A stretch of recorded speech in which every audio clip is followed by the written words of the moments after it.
周四，美国总统拜登提名的后任美国贸易代表戴奇出席了参议院财务委员会的提名确认听证会。外界注意到，在这场听证会上，对华贸易政策是否取消特朗普时期的高额关税，以及如何与盟友构筑所谓包围网对华施压，成为焦点。那戴奇对此有何表态？相关表态又释放出何种信息？来看报道。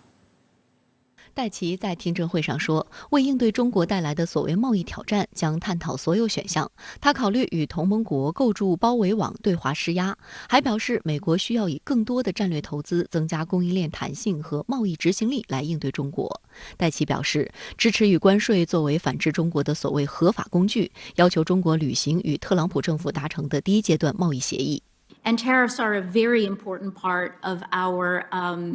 fair trade remedies.toolbox。外交部发言人汪文斌周五对此回应表示，合作是中美双方唯一正确的选择。中美经贸关系的本质是互利共赢，中美双方的利益深度融合，合则两利，斗则俱伤，合作是双方唯一正确的选择。此前，戴奇在听证会的书面证词中宣称，美国将与盟友合作对抗中国，同时也采取务实态度。戴奇称，中国既是美国的竞争对手，又是合作伙伴，美国需要与中国合作应对全球挑战。彭博社指出，这些言论表明戴奇将在中美谈判中采取强硬路线，同时也表明拜登政府将以一种更有条理、务实的方式来与特朗普团队贸易政策上的混乱局面划清界限。我个人的判断是会先硬后软。美国目前的国内需求的大势所趋，是需要它从疫情的阴影还有这个就业的压力中走出来，所以它当然是需要国际的帮助合作，还有国外资本的投入但是这里面可能会出现一些非理性的因素，包括之前特朗普时期对中国形成的非理性认知但是这些理性因素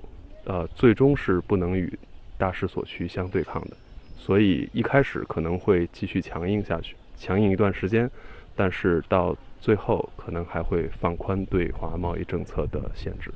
现年45岁的戴奇出生于美国康涅狄格州，在华盛顿特区长大，父母是台湾人。他毕业于耶鲁大学和哈佛法学院，曾在华盛顿特区多家律师事务所的国际贸易部门工作。戴奇中文流利，小时候经常随父母回台湾，还曾于1996年至1998年代表耶鲁大学前往中国大陆，在中山大学教授英语。在担任众议院筹款委员会的首席贸易顾问前，曾任美国贸易办公室法律总顾问。一旦听证会获得任命批准，戴奇将成为首位担任美国贸易代表的亚洲女性。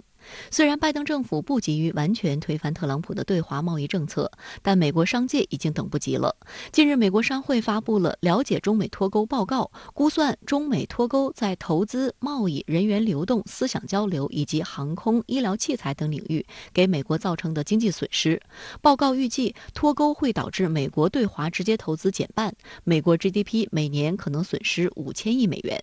而特朗普之所以还要冒着巨大的经济损失来推行这样的政策，最重要的考量是他错误地把中国当成了一个全面的竞争对手，所以才会用权力的逻辑来代替市场的逻辑，试图把中国崛起的势头遏制下去。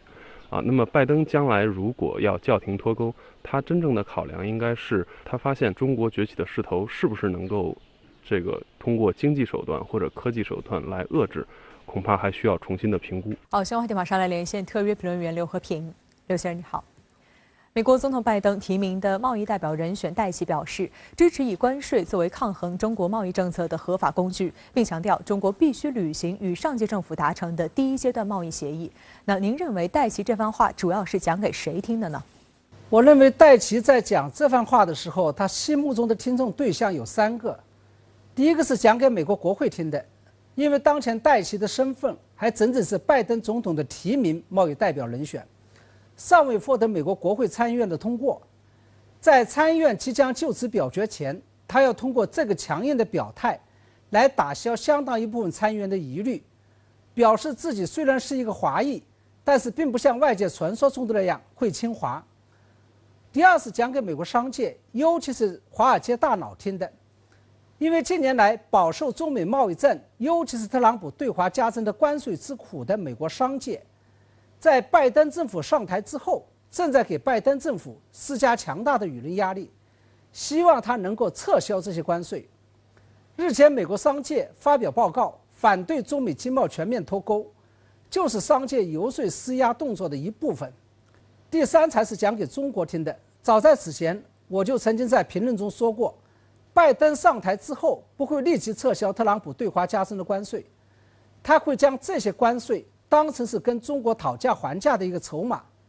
接下来我们要观察的是，拜登开出的价码究竟是什么？而戴奇的这番讲话似乎是给了我们一个初步的答案。戴奇说，他们会探讨所有可能选项，